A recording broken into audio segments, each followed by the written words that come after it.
विपद र विकासका साथमा अस्ट्रियाको प्रख्यात अनुसन्धान संस्था तोम, हिमालय कन्जर्भेसन ग्रुप, पुलचोक, ललितपुर।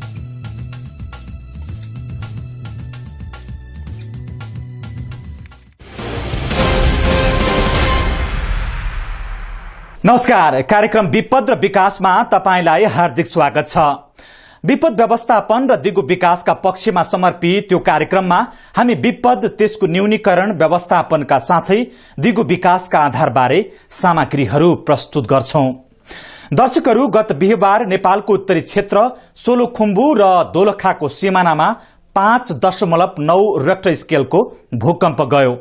म्याग्निच्युडका हिसाबले यो ठूलो भूकम्पमै पर्दछ, तर यसको इपिसेमेडर मानव बस्तीबाट टाढा रहेको र भूकम्पको अवधि समेत छोटो भएकाले त्यसले कुनै क्षति पुर्याउन पाएन। नेपाल इन्डियन प्लेट र तिब्बती प्लेटको बीच भागमा अवस्थित छ। पृथ्वीमा सामान्यतया दुईवटा प्लेट बीचको आपसी टकराव एवं घर्षणका कारण भूकम्प जाने हुन्छ। भारतीय र तिब्बती प्लेटको बीचमा निरन्तर भइरहेको आपसी टकरावका कारण यहाँ भूकम्पको सधैँ खतरा छ।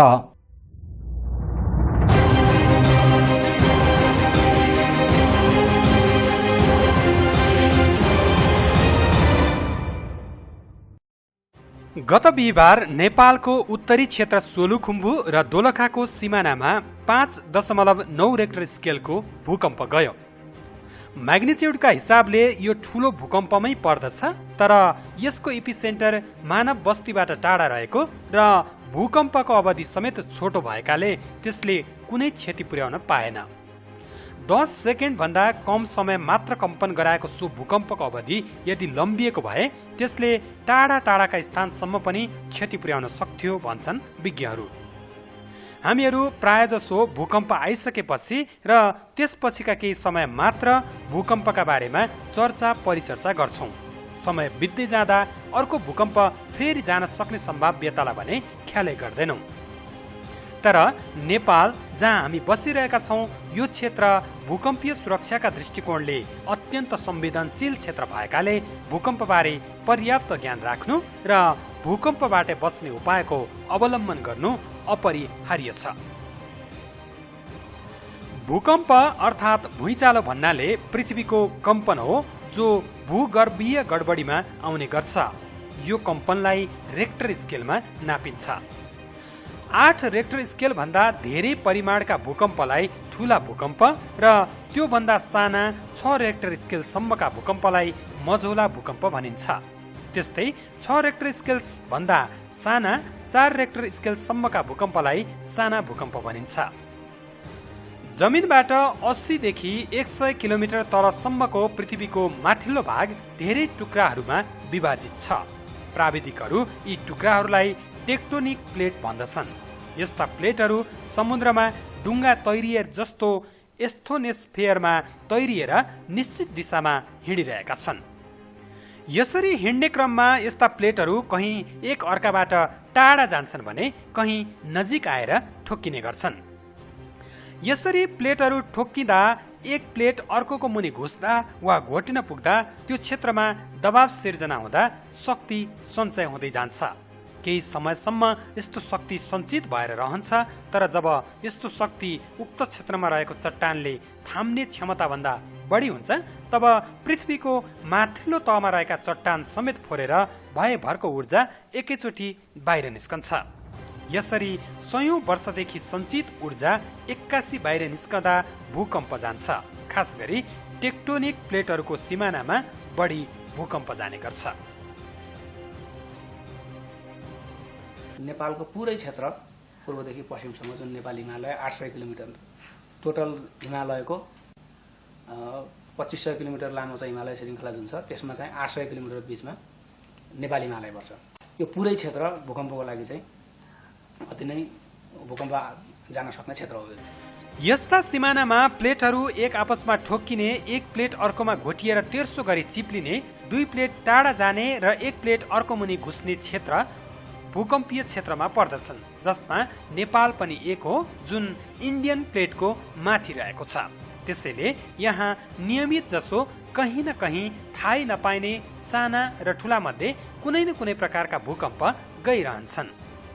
इन्डियन प्लेट उत्तरतर्फ सर्ने क्रम अझै रोकिएको छैन र यो तिब्बत र नेपाल बीचमा भने प्रतिवर्ष 1 इन्चका दरले सरिरहेको छ। त्यसैले पनि इन्डियन र तिब्बती प्लेटको सीमामा पर्ने नेपाल भूकम्पीय रेखामा छ भनिएको हो। नेपालमा भूकम्प जानुको प्रमुख कारण भारतीय भूखण्डको उत्तरतिर भइरहेको विस्थापन नै हो। भूकम्पले सधैँ र सबै स्थानमा एकै किसिमको क्षति हुँदैन र यो धेरै कुराहरूमा निर्भर गर्दछ। कडा चट्टानमा भूकम्पको गति तीव्र हुन्छ तर शक्ति कम हुन्छ भने नरम चट्टान वा मलिलो माटोमा यसको गति कम तर शक्ति बढ्न जान्छ। काठमाडौँ उपत्यकाको कुरा गर्ने हो भने यहाँको बलौटे माटोको जमिन भूकम्पको कम्पन 10 गुणासम्म बढाउन सक्ने प्रकृतिको छ।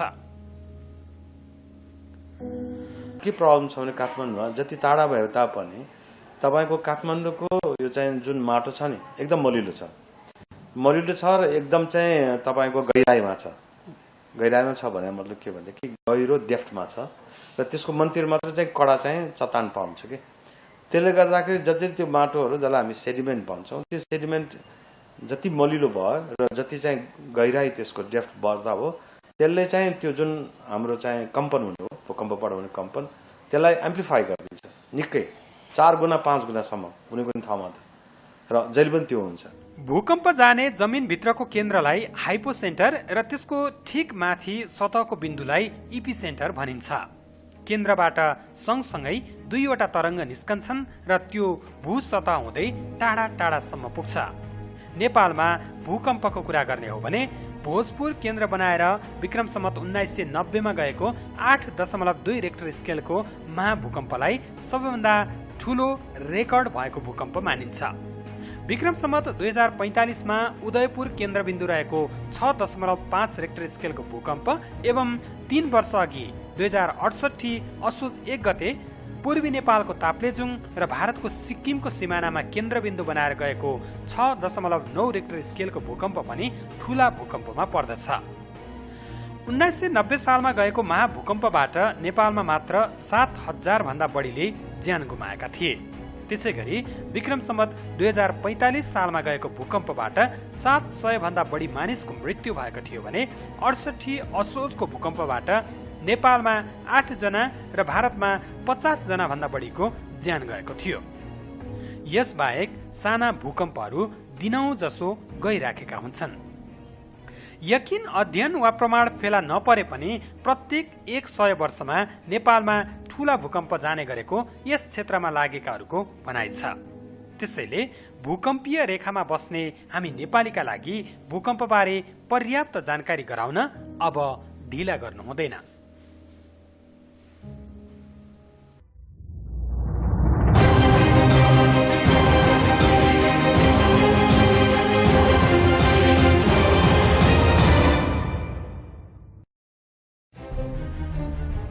बाढी, पहिरो अनि चट्टान खस्ने समस्या, यी सबै समस्याको अनुसन्धान र रोकथामका लागि अस्ट्रियाको प्रख्यात अनुसन्धान संस्था तौमा संघको सहकार्यमा हिमालय कन्जर्भेसन ग्रुप पुलचोक ललितपुर।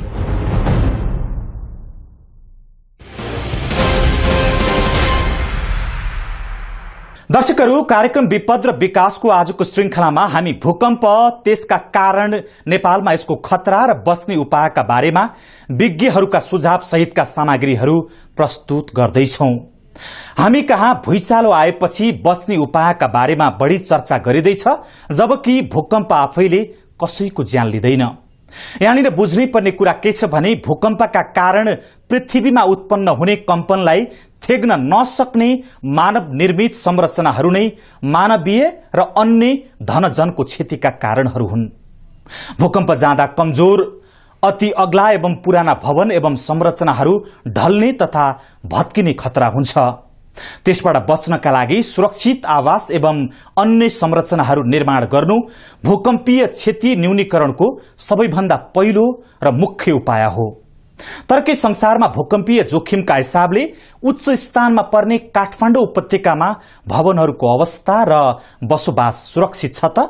यसका लागि हामी तपाईहरूलाई काठमाडौँको केन्द्रबिन्दु बसन्तपुर र त्यस आसपासका क्षेत्रतर्फ लैजाँदैछौँ।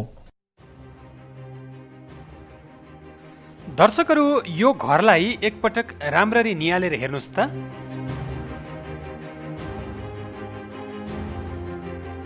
बाह्र तल्ला अग्लो यो घरको उचाइ करिब 100 फिट छ, तर यसले जमिनमा ओगटेको क्षेत्रफल भने अत्यन्त साँघुरो छ।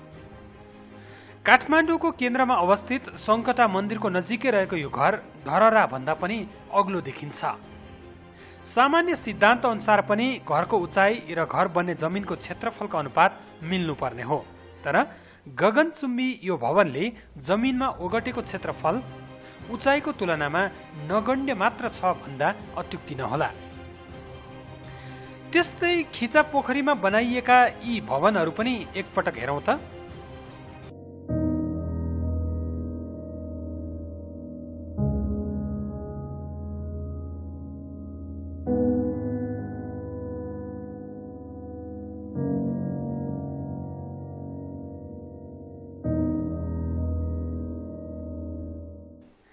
कतै एउटा कोठा पनि बनाउन नमिल्ने संरचनालाई 6-7 तलासम्म उठाइएको छ भने कतै एक कोठे घरहरूलाई पनि आकाश छेडुला झैं गरी उचाइ दिइएको छ।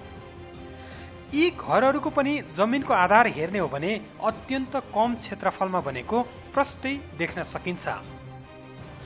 अझ डरलाग्दो कुरा त यी नयाँ भवनहरूको बीचमा रहेका पुराना भवनहरूले पनि आफूलाई उचाइको प्रतिस्पर्धामा अघि बढाउन तल्ला थपिरहेका छन्।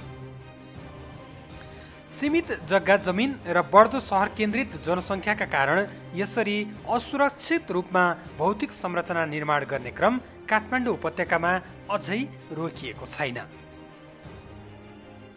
अब जनता जनार्दनको चाहिँ घरहरू पनि छन्, उनीहरू पनि बेसिकली तपाईँको चाहिँ काठ र चाहिँ हाम्रो इँटामै बनेको हुन् र तिनीहरू चाहिँ अब कालान्तरमा धेरै पुरानो भइसके, मर्मत सम्भारको काम छैन र त्यसमा पनि कतिले तला थपिसक्यो है कि।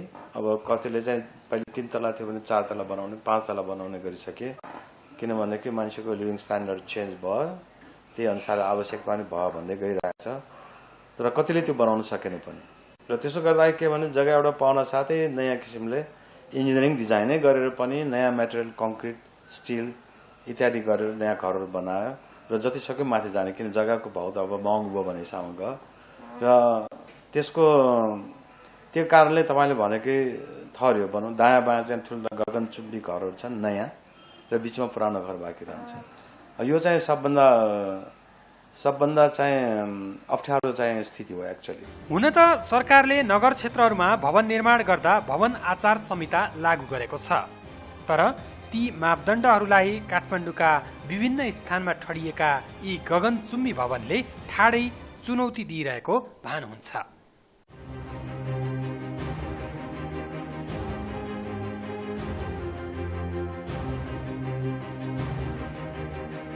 अग्ला भवनहरू मात्र होइन, सहरमा पसेर हेर्ने हो भने आज पनि झण्डै 100 वर्ष र त्योभन्दा पुराना संरचनाहरू पनि आफ्नो क्षमताभन्दा अधिक आबादी बोकेर उभिरहेका छन्। एकातर्फ आकाश नै छेडुला झैं बनाइएका टावर शैलीका घरहरू, अर्कोतर्फ त्यसकै आडमा लड्न ठिक्क परेका पुराना संरचना। काठमाडौँ सहरको हाम्रो यो आबादीको शैली सुरक्षित छ त? जब भूकम्प आउँछ, भूकम्प आउँदाखेरि यो ठुल्ठुला घरहरू जुन हो तिनीहरू आफू चाहिँ बस्न सक्छ होला, राम्ररी इन्जिनियरिङ डिजाइन गरेको छ भनेदेखि। तर त्यसको बिचमा भएकोलाई त उसले चाहिँ हान्छ र त्यसलाई हामी पाउन्डिङ भन्छौँ है। ठुलोले सानोलाई चाहिँ हान्ने जुन हो, पुरा चाहिँ हाम्रो चाहिँ हटौरा जस्तै हानिदिन्छ, त्यसलाई हामी पाउन्डिङै भन्छौँ अङ्ग्रेजीमा, र त्यो इफेक्ट त हुन्छ नै है। र त्यो बाहेक चाहिँ पुरानो घर बिचमा परेको आफै पनि त्यो चाहिँ कमजोर भइसकेको हुन्छ, त्यसले चाहिँ मारमा पर्नु त छँदैछ। पक्कै पनि नेपाल र त्यसमा पनि काठमाडौँ उपत्यका भूकम्पको उच्च जोखिममा रहेकाले यस्ता संरचनाहरू मानवीय सुरक्षाका हिसाबले घातक हुन सक्छन्। घरसँगै टाँसिएर बनेका ढल्नै लागेका घरहरू मात्र होइन, मापदण्ड नै पूरा गरेर बनाइएका अग्ला घरहरूले पनि आफू सुरक्षित भए पनि सँगैका अन्य घरहरूमा समेत क्षति पुर्याउन सक्छन् भूकम्पका बेला। एकातर्फ काठमाडौँमा रहेका साङ्गुरा गल्लीहरूका कारण भूकम्प आउने बित्तिकै तत्काल सुरक्षित स्थानतर्फ भाग्न कठिन छ भने अर्कोतर्फ यस खाले संरचनाहरूभित्रै बसेर सुरक्षित महसुस पटक्कै गर्न सकिन्न। काठमाडौँ भूसतह आफैमा कमजोर चट्टानमाथि उभिएकाले यहाँ भूकम्पको शक्ति 10 गुणासम्म बढ्न सक्छ। यस्तो अवस्थामा यी संरचनाहरू क्षतिको कारक बन्न सक्छन्। डेन्सिटी चाहिँ कम भएको चाहिँ चट्टानमा चाहिँ बाट जाँदाखेरि त्यसको चाहिँ जुन शक्ति छ त्यो चाहिँ वृद्धि हुन्छ। अब काठमाडौँको हकमा हामी हो, त्यही हिसाबले चाहिँ काठमाडौँमा के हुने भन्दा चट्टानहरूमा आउँदाखेरि चाहिँ बाहिर हामी एक किसिमको त्यसको शक्ति हुन्छ भने त्यो चाहिँ काठमाडौँभित्र छिरिसकेपछि यहाँ त 600 मिटरसम्मको हामी चाहिँ तलमा भएको माटो छ, त्यसपछि बालुवा छ होइन, मसिनो बालुवा मोटो बालुवा गरेर चाहिँ पुरिएको छ त्यो चाहिँ। अब त्योभित्र चाहिँ तरङ्ग छिरेपछि समय पनि बढी लाग्ने त्यसलाई त्यो पास हुन, र त्यसमा अहिलेसम्मको अध्ययनले चाहिँ हाम्रो यहीँबाट पनि अफिसर पनि साथीहरूले गर्नुभएको छ होइन, अध्ययन भइरहेको छ। के देखाएको छ अहिलेसम्मको अध्ययनमा नगरले भन्दाखेरि करिब 10 गुणा जस्तो चट्टानमा हुने, जस्तो हामी चाहिँ कीर्तिपुरमा भनौँ, माथि शिवपुरीमा भनौँ, माथि चट्टानमा हुने चाहिँ त्यसको शक्तिभन्दा यो सबभन्दा बढी हुने ठाउँमा चाहिँ काठमाडौँ भ्यालीभित्र चाहिँ 10 गुणासम्म बढी, त्यो 10 सबै ठाउँमा होइन कि त्यो सबै हेरेर 10 गुणासम्म बढी चाहिँ त्यो शक्ति चाहिँ यहाँ उत्पन्न हुन्छ। हिमालय श्रृङ्खलामा पूर्व पश्चिम फैलिएर रहेको नेपाल, तिब्बती र भारतीय प्लेट बीचको घर्षणका कारण भूकम्पको खतरामा छ। अझ त्यसमा पनि अन्यत्र भन्दा काठमाडौँ उपत्यका विगतमा पानीको तलाउ माटोले पुरिएर बस्ती बसेकाले तल रहेको बालुवामा भूकम्पको शक्ति बढ्ने हुँदा उच्च जोखिम छ भूकम्पको। त्यसैले अब भूकम्प कहिले आउँछ भनेर दिन गर्नुभन्दा भवन संहितामा देखिएका त्रुटिलाई सच्याउँदै सुरक्षित वासस्थानको निर्माण गर्नु उपत्यकावासीका लागि क्षति कम गर्ने एकमात्र र अनिवार्य विकल्प बनेको छ। क्षेत्रफलकै कुरा गर्नु पर्यो, तपाईँको चाहिँ अब लोकेसनकै कुरा गर्नु पर्यो है। अब जस्तो कि जहाँ चाहिँ मलिलो माटो छ त्यहाँ नबनाए बेस अग्लो घरहरू, र अथवा चाहिँ जम्मै ठाउँमा मलिलो हुनुपर्छ भन्ने छैन। कुनै कुनै ठाउँमा चाहिँ मिडियम टाइपको अथवा चाहिँ तपाईँको हार्ड रकै पाउँछ त्यहाँ बनाउनु चाहिँ तपाईँको चाहिँ बेटर हुन आउँछ। र अर्को कुरा के भने चौडाइ चाहिँ बढाउनु पर्यो, चौडाइ लम्बाइ पनि बढाउनु पर्यो, खालि चाहिँ हाइट मात्रै होइन त्यो पनि गर्नु पर्यो। र अर्को चाहिँ बेटर मेटेरियल लगाउनु पर्यो, त्यो नै हो कुरा चाहिँ। र त्यो पनि चाहिँ काठमाडौँमा भन्ने हो भनेदेखि चाहिँ यदि चाहिँ सकेसम्म चाहिँ काठमाडौँ कोर एरियाभित्र चाहिँ धेरै अग्लो घरहरू नबनाएको बेस। यसरी काठमाडौँ उपत्यका र खास गरी शहरको मध्यभागमा जस्तो भौतिक संरचना देखिएको छ त्यसलाई तत्काल सुधार गर्नु र अब बन्ने संरचनाहरूलाई पनि भूकम्प प्रतिरोधी बनाउन उपत्यकावासी, भवन निर्माता एवं सरकार सबै एकजुट हुनै पर्छ।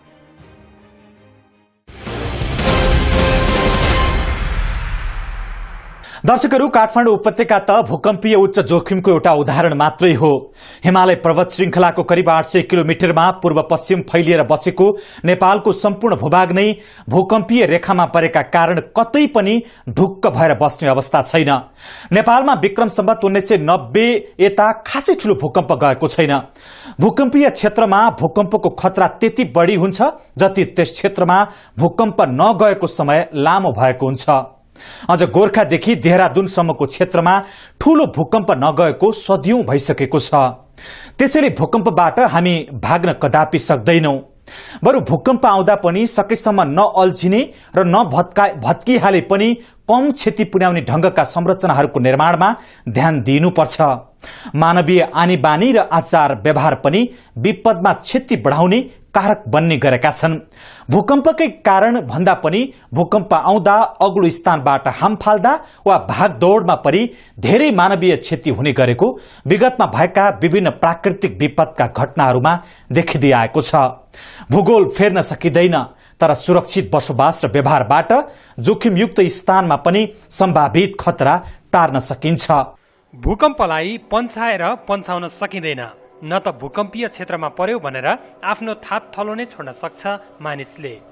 हुन त भूकम्पमा मानवीय क्षति गराउने र धेरै धनजन नष्ट गराउने पनि मानव निर्मित संरचनाहरूले नै हो। त्यसैले भूकम्पबाट जोगिने र यसको क्षति न्यूनीकरण गर्ने एकमात्र उपाय भनेकै भूकम्प प्रतिरोधात्मक संरचनाहरूको निर्माण, भएका पुराना संरचनालाई पनि विभिन्न विधिद्वारा प्रतिरोधी बनाउने एवं पर्याप्त जनचेतनाको विस्तार गर्नु नै हो। अझ त्यसमाथि नेपाल र काठमाडौँ उपत्यकामा त जतिसक्दो छिटो यस्ता बचाउका कार्यहरू र पूर्व तयारी गर्नुपर्ने देखिन्छ। भूकम्प कसैको बसमा नहुने भएकाले भूकम्पबाट बच्न सुरक्षित निर्माणमा जोड दिनुपर्ने विज्ञहरूको सुझाव छ। भवन संहिता भन्ने चाहिँ जुन डकुमेन्ट हो त्यो तयार गर्दाखेरि जम्मैले चाहिँ अब यो जम्मै सोचेर नै बनाए हुन्छन्। माटो कस्तो छ, यति उचाइको घर बनायो भनेदेखि यति एरियाभित्र बनाउँदाखेरि त्यसले चाहिँ भूकम्प हुँदाखेरि कसरी कम्पन हुन्छ र त्यो अनुसारले उसले कसरी चाहिँ काम गर्छ भन्ने हिसाबमा सोचेर नै त्यो बनाएको हुन्छ। र त्यो आधारमा त्यो रुलहरू छन् जसबारे हामीले अहिले कुरा गऱ्यो भने धेरै लामो हुन्छ। जस्तो तपाईँले एउटा चाहिँ भनेको जायज हो कि एकदम सानो क्षेत्रफलमा सानो क्षेत्रफल तर उचाइ धेरै भएको चाहिँ त्यो चाहिँ तपाईँको चाहिँ भनौँ न भन्न मिल्छ भन्दा कि त्यो नबनाउने जाति हो। भूकम्प आउनु अघि समुदाय र घर परिवारमा भुइँचालो वा अन्य सम्भावित प्रकोपबारे छलफल गर्ने र परिवारका सदस्यलाई भुइँचालो आइहाले कसरी सुरक्षित रहने भन्ने कुराको यथेष्ट जानकारी दिनुपर्छ। घरमा रहँदा प्रत्येक कोठाको सुरक्षित स्थान थाहा पाइराख्ने र भूकम्प गएको अवस्थामा ती स्थानमा लुकेर बस्नुपर्छ। घर बाहिर नजिकै रहेका सुरक्षित स्थानको पहिचान गरी भुइँचालो रोकिएपछि सपरिवार त्यता लाग्ने जस्ता उपाय अवलम्बन गर्नु उपयुक्त हुन्छ। घरमा बस्दा पनि झ्यालको ऐना, झुन्ड्याइएका वस्तु, अग्लो स्थानमा रहेका असुरक्षित सजावटका वस्तु र गरौँ वस्तु तथा र्याकको नजिक बस्नु हुँदैन। साथै ग्यास, पानीको धारा र विद्युत राम्रोसँग बन्द गर्नुपर्छ। भूकम्प गइहाल्दा आत्तिनु सबैभन्दा घातक हुन सक्छ। आत्तिएर भागदौड गर्दा मानवीय क्षति हुन सक्ने भएकाले यस्तो बेलामा संयम अपनाउनु पर्ने विज्ञहरू बताउँछन्। घरभित्र छ भने सुरक्षित ठाउँ कहाँ छ? जस्तो घरभित्र चाहिँ ढोकाको चाहिँ भित्री वालमा होइन, ढोकाको चाहिँ सङ्घारमा, अब यस्ता ठाउँहरूमा चाहिँ ओत्ला चाहिँ खाटहरू छ ठुलो चाहिँ बाहिर खुला भएको छ खाट मुनि, यदि टेबुलहरू छ टेबुल मुनि यस्तोहरू बसेर आफूले चाहिँ आफूलाई सुरक्षित राख्न सकिने भयो, ताकि आत्तिएर चाहिँ त्यहाँबाट हाम फाल्ने, दगुर्ने, बाहिर भाग्ने गरेर चाहिँ गर्नु भएन। यो तत्काल जाँदाखेरि सबभन्दा ठुलो कुरो मानसिक रूपमा मान्छेलाई चाहिँ यो गएपछि म भागेर केही गरेर आत्तिएर म चाहिँ बच्छु भन्ने कुरा चाहिँ मनबाट चाहिँ हटाउनु पर्ने छ। यो कुरा चाहिँ सबभन्दा पहिला चाहिन्छ। हामी कहाँ साँगुरा गल्लीहरू र बाहिर निस्कँदा पनि अन्य संरचना भत्किएर किच्न सक्ने खतरा भएकाले भूकम्प प्रतिरोधी घरहरू छन् भने भित्रै बस्नु उपयुक्त हुन्छ। त्यस्तै भूकम्प जाँदा घर बाहिर निस्कनु अघि आपतकालीन टेलिफोन नम्बर, प्राथमिक उपचारको बाकस, बोक्न मिल्ने रेडियो र ब्याट्रीवाला टर्च, अतिरिक्त ब्याट्री, खाना बनाउन ठोस इन्धन, मैन बत्ती, पैसा, अति आवश्यक कागजपत्र र नियमित सेवन गर्ने गरेका औषधि सहितको झटपट झोला तयार पारेर भेट्ने स्थानमा राख्नुपर्छ। नेपाल विश्वमा 11औं र दक्षिण एसियामा भारत, पाकिस्तान र अफगानिस्तान पछि चौथो भूकम्पीय जोखिमयुक्त मुलुकमा पर्छ। भूकम्प स्वयंले मानवीय क्षति पुर्याउँदैन। मानव निर्मित संरचनाको प्रकृतिले नै मानवीय क्षति पुर्याउने हुँदा यिनको निर्माणमा भूकम्पीय जोखिमलाई ध्यान दिने र पूर्व तयारीका उपाय आत्मसात गरी व्यवहारमा उतार्न सके भूकम्पबाट हुने मानवीय क्षति भने पक्कै कम गर्न सकिन्छ।